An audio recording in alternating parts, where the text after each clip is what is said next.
আসসালামু আলাইকুম। গত 2 মাস আগে 52 শতকের এই পুকুরে সিপি কোম্পানি থেকে 10,000 তেলাপিয়া মাছের পোনা দিয়েছিলাম এবং ওই সময় মাছগুলোর দাম ছিল 2 টাকা 30 পয়সা করে। বর্তমানে এই মাছগুলোর ওজন হয়ে গেছে 10 কেজি এবং এই মাছগুলোকে আগাতা কোম্পানির ফিড দিচ্ছি।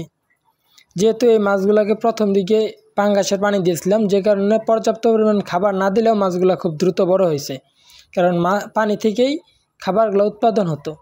এবং এই পুকুরের চারপাশে নেট দিয়েছি, যে কারণে প্রথম দিকে সাপ এবং ব্যাঙে মাছগুলোকে ক্ষতি করতে পারে না, কারণ নেট না দিলে পাড়টা ভেঙে যায় এবং আশপাশে যে সাপগুলো আছে এগুলো নেমে পড়ে এবং প্রচুর মাছ খেয়ে ফেলে, যে কারণে চারপাশে নেট দিয়েছি।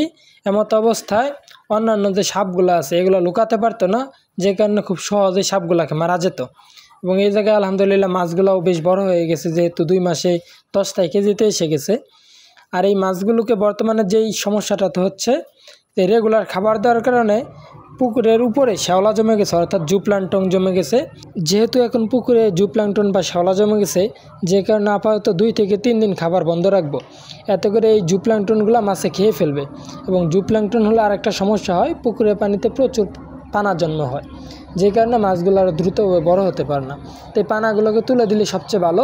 এবং মাছের যে খাবারের গতি দেখছি, হয়তো বা এই পানাগুলো যেহেতু সফট, যে কারণে এই মাছগুলো এই পানাগুলোকেও খেয়ে ফেলবে।